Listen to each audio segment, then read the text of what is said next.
Is F1 actually taking over the United States? America's new Formula One driver, Logan Sargeant, thinks so. A lot of people saw this through an Adam Stern tweet, but Adam was actually tweeting out an article written by racefans.net, and this was some quotes that Logan gave to them at the Williams car launch today. It seems almost as big as NASCAR and IndyCar, if not bigger. It's hard to say without seeing the numbers, he continued, but it seems like it's pretty popular, and that's positive.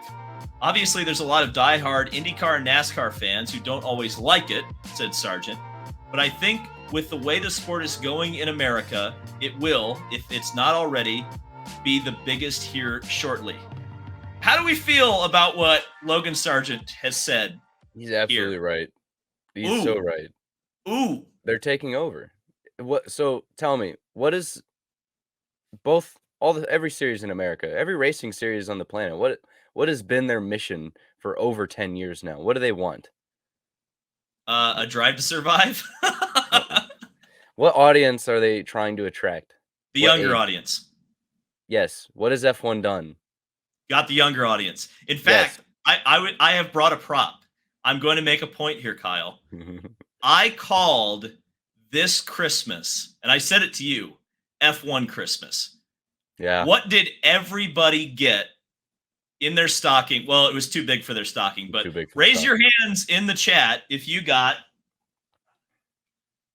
this for Christmas. Oh, you should tell me. I should have picked out my F1 Christmas gift too. I didn't get that, but I guess what I got a Max Verstappen model for Christmas. Okay. Everybody got something. Everybody got a Formula One thing for Christmas. I mean, not everybody, but I'm guaranteeing you. How many of those did you see on Twitter? How many of those McLaren Legos did you see on Twitter? Well, I know our friend Don Rohr said he wished he would have bought stock in Lego. In fact, if you couldn't get this one, you probably got the Mercedes, which was much less expensive than this one. It is all about demographics. That's the biggest thing. And that's, to me, I don't know what Logan Sargeant, I think Logan Sargeant, and he's a young guy. Like, I don't blame him for kind of looking short at it. I think he's a little bit off base that Formula One is there right now. I definitely think it's not past IndyCar yet. It's getting very close. It's very, very close to passing IndyCar, if not already. I mean, it definitely has in the younger demographic. I mean, the TV rating wise, it's already there, and most of the races happen at 4 a.m. That's what should scare IndyCar, right? Yeah. There. But like NASCAR, no, it's not there yet. But it will be. It's going to take probably, if it continues at the current rate, and NASCAR continues at the current rate, like you're going to have the older fan base die off with older style racing. And if you fostered, the 15 to 25-year-olds to like Formula One and think of racing as Formula One, or especially open wheel car racing as Formula One, that's what they're going to think of. Like, I'm very curious, and I almost want to do this later, Kyle, is go into a city and hold like a generic photo of an open wheel car and just ask people what it is.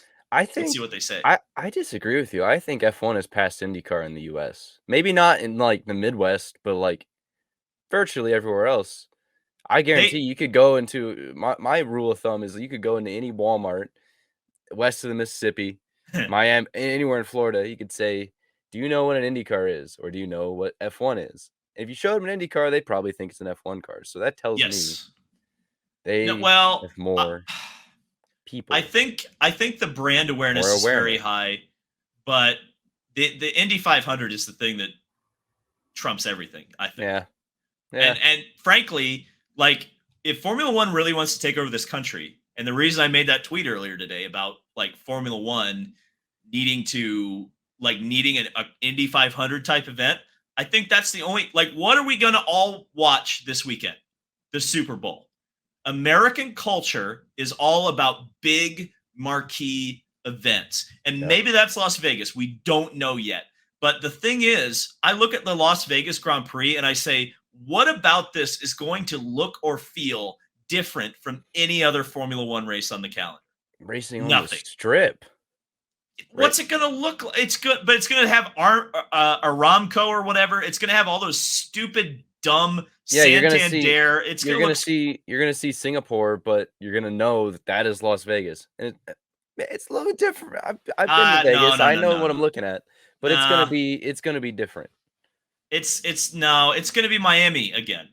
Like I think it's just like because everybody forgets already how hyped Miami was.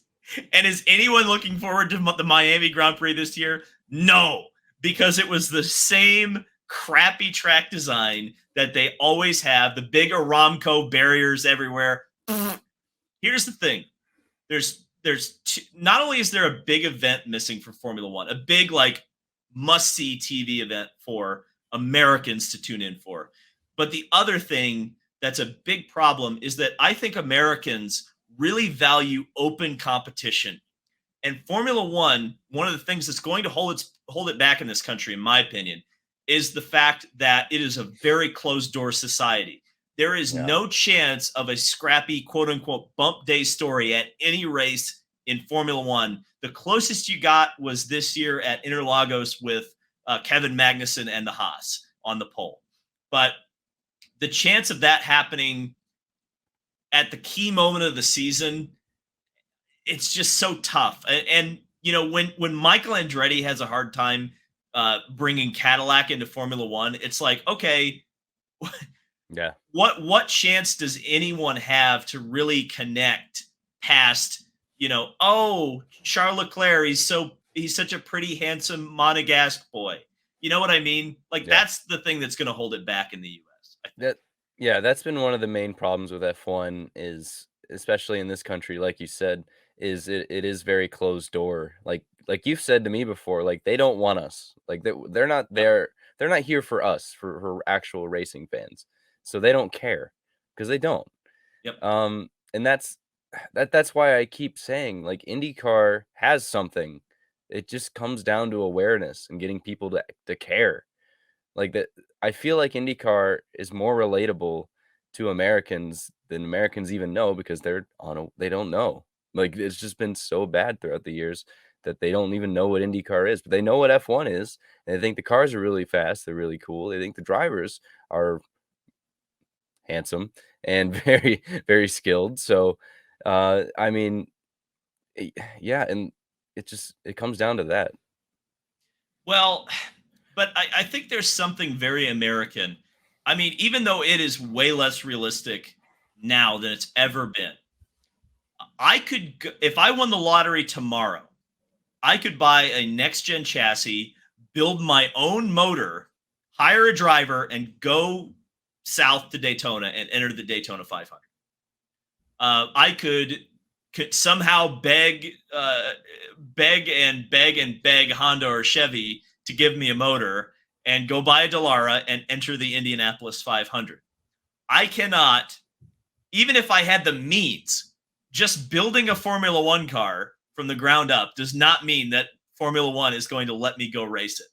I think that's a huge thing Yeah. that they're going to have to deal with eventually. And to your point about the US, yes, I've said it before to you, is that they don't need or care necessarily about American fans. Their business model works without us. It has since 1950. But the US is a potentially untapped gold mine in auto racing, even now. Even now. And that's why I get so frustrated with other series that don't take advantage of the opportunities that they have these days.